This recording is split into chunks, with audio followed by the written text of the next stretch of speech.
জি 1 minute সময় দেয়া হলো। মাননীয় স্পিকার, আমি কিন্তু প্রধানমন্ত্রীর নানির এলাকার লোক, নানার বাড়ির এলাকার লোক। মাননীয় স্পিকার, আমাকে একটু মেহেরবানি করে 2 মিনিট সময় দিবেন, আপনার কাছে অনুরোধ থাকলো। মাননীয় স্পিকার, আপনাকে ধন্যবাদ। দীর্ঘদিন পরে হলেও আমি আজকে সুযোগ পেয়েছি প্রথম কথা বলার জন্য এই মহান সংসদে। তাই আমি প্রথমে স্মরণ করতে চাই, শুকরিয়া আদায় করতে চাই মহান রাব্বুল আলামিনকে, যিনি আমাকে এই মহান সংসদে আসার সুযোগ করে দিয়েছেন, তৌফিক দিয়েছেন। আমি আজকে এই সংসদে এসেছি আমার এলাকা দিনাজপুর 2 বিরল বোচাগঞ্জ।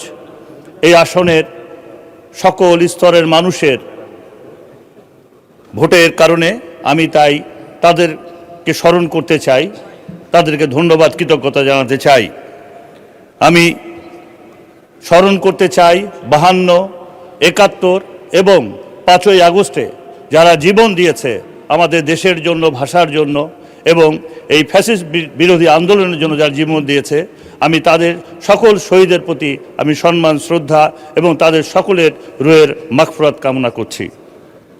মাননীয় স্পিকার, আমি বিরল এবং বোচাগঞ্জ দিনাজপুর 2 আসনের নির্বাচিত প্রতিনিধি হয়ে আমার এলাকার কিছু কথা বলতে চাই। তার আগে আমাদেরকে কথা বলতে বলা হয়েছে আজকে মহামান্য রাষ্ট্রপতির ভাষণের ধন্যবাদ জ্ঞাপনের জন্য।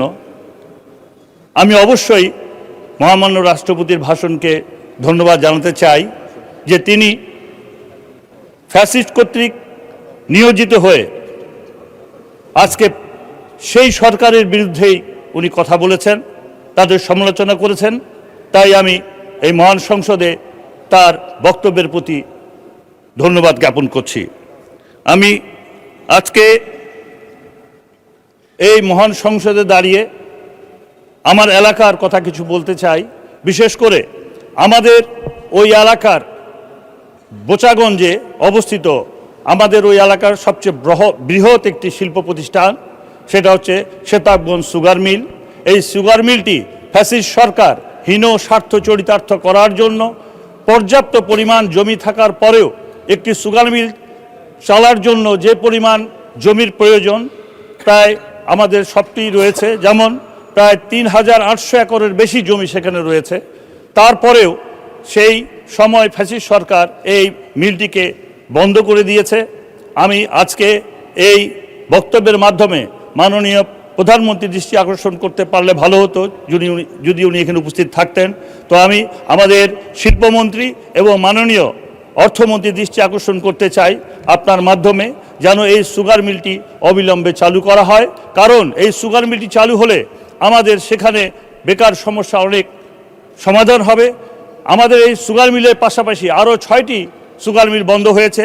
বিশেষ করে আমাদের ঠাকুরগাঁ সুগার মিলটি ধুকে ধুকে চলছে, সেটারও সংস্কার করা প্রয়োজন বলে আমি মনে করি, যেটা আমাদের মাননীয় মহাসচিব স্যারের এলাকার সুগার মিল।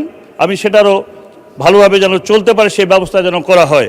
মাননীয় স্পিকার, আমি আজকে যারা গত 17 বছরে ফ্যাসিস্ট সরকারের সময় আন্দোলন সংগ্রাম করতে গিয়ে জীবন দিয়েছে, আমি তাদেরকেও স্মরণ করতে চাই। যারা হত্যা, খুন, মিথ্যা মামলার শিকার হয়েছে, আমি তাদেরকেও স্মরণ করতে চাই। মাননীয় স্পিকার, আমি আপনার মাধ্যমে একটি প্রশ্ন তুলতে চাই। বাংলাদেশ উত্তরের জনপদ হিসাবে আমার এই সীমান্ত ঘেরা এলাকা বিরল এবং বোচাগঞ্জ, সেখানে অবাধে মাদকের ব্যবসা চলছে। আমরা মাদক নিয়ে প্রায় প্রত্যেকেই কথা বলি, কিন্তু মাদকটা কিভাবে নিয়ন্ত্রণ করা যায় সে ব্যাপারে কোনো আমরা প্রশ্ন করতে পারছি না বা উত্তর পাচ্ছি না। মাদক বিরোধী আমাদের অনেক আইন আছে, সেগুলোকে যুগ উপযোগী করা উচিত। অনেক মাদক ব্যবসায়ীকে ধরা হয়, কিন্তু তারা আইনের ফাঁকফোকর দিয়ে কিছুদিনের মধ্যে বেরিয়ে এসে আবার সেই একই পেশায় তারা নিয়োজিত হয়ে যায়, যার প্রেক্ষিতে আমাদের দেশের যুবক সমাজ ধ্বংস হয়ে যাচ্ছে। মাননীয় স্পিকার, এই যুবক সমাজকে আমাদেরকে রক্ষা করতে হবে। আগামীর ভবিষ্যৎ এই যুবক সমাজ, এদেরকে আমাদেরকে সুস্থ রাখতে হবে। মাননীয় স্পিকার, আমি আপনার উদ্দেশ্যে বলতে চাই মাননীয় স্পিকার, যে আমাদের এলাকায় দিনাজপুর থেকে আমাদের এই ঢাকার দূরত্ব প্রায় 450 কিলোমিটার। এখানে যদি যাতায়াতের জন্য একটি বুলেট ট্রেন করা হয়, এতে আমাদের জন্য ভালো হবে, যাতায়াতের সুবিধা হবে। এছাড়াও আমি আমার এলাকায়, বিরল এলাকায়, আপনি জানেন মাননীয় স্পিকার, লিচুর জন্য বিখ্যাত। সেখানে পর্যাপ্ত পরিমাণ লিচু হয়, 100 কোটি টাকার উপরেও সেখানে বাণিজ্য হয়। সেখানে লিচু একটা অত্যন্ত ক্ষণস্থায়ী ফল, যার জন্য এই ফলটাকে আমরা বেশি দিন ধরে রাখতে পারি না। সেখানে যদি একটা আমরা হিমাগার তৈরি করতে পারি লিচু সংরক্ষণের জন্য, তাহলে এটা আমরা সারা দেশে এবং বিদেশেও আমরা এটা রপ্তানি করতে পারবো। মাননীয় স্পিকার, আমি আমার এলাকার মানুষের জন্য আরেকটি কথা বলতে চাই, যেটা 2006 সালে আমাদের সরকার যখন ক্ষমতায় ছিল, আমাদের দলজন ক্ষমতায় ছিল, তখন বিরল একটি পোর্ট আছে, ভারতের সঙ্গে আমরা সেটা চালু করার জন্য ব্যবস্থা নিয়েছিলাম, কিন্তু ফ্যাসিস্ট সরকার সেটা বন্ধ করে দিয়েছে। মাননীয় স্পিকার, আপনার কাছে আমি 2 মিনিট সময় চাবো, আপনি অনেককে সময় দিয়েছেন। জি, 1 মিনিট সময় দেয়া হলো। মাননীয় স্পিকার, আমি কিন্তু প্রধানমন্ত্রীর নানির এলাকার লোক, নানার বাড়ির এলাকার লোক। মাননীয় স্পিকার, আমাকে একটু মেহেরবানি করে 2 মিনিট সময় দিবেন, আপনার কাছে অনুরোধ থাকলো।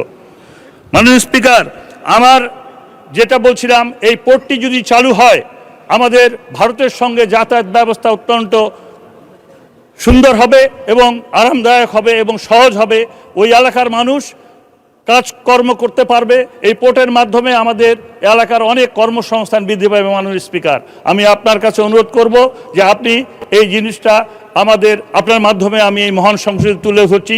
সংশ্লিষ্ট মন্ত্রীরা যদি এখানে থাকেন, ওনারা যদি নোট ডাউন করেন, এই ব্যাপারে যদি একটি পদক্ষেপ নেন, আমি মনে করব যে আমাদের এলাকার মানুষ অনেক শান্তিতে থাকতে পারবে, অনেক কর্মযোগ্য সৃষ্টি হবে, এলাকার মানুষের কর্মের সৃষ্টি হবে।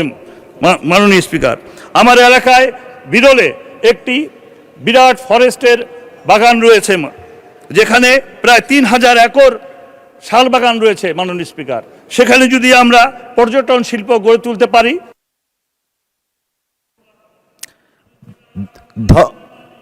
ধন্যবাদ। হয়েছে তো? আচ্ছা, 1 মিনিট যান। ধন্যবাদ মাননীয় স্পিকার।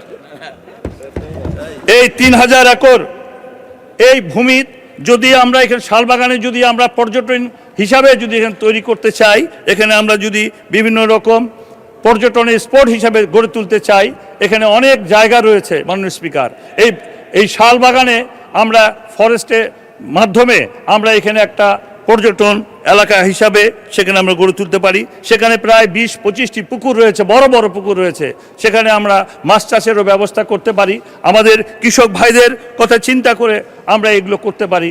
এলাকার মানুষের জন্য, এলাকার উন্নয়নের জন্য এই কাজগুলো করতে পারি। মাননীয় স্পিকার, এছাড়াও মাননীয় স্পিকার, আমি আপনার উদ্দেশ্যে যে কথাটা বলতে চাই, যে আপনি যদি আমাদের ওই এলাকার মানুষের কথা চিন্তা করে বিরল বোচাগঞ্জে মানুষকে যদি একটু আমরা উন্নত স্বাস্থ্যসেবা দিতে চাই, সেখানে 50 শয্যার 2টো হাসপাতাল রয়েছে বিরলে এবং বোচাগঞ্জে, যেখানে মানুষের ভালো চিকিৎসা।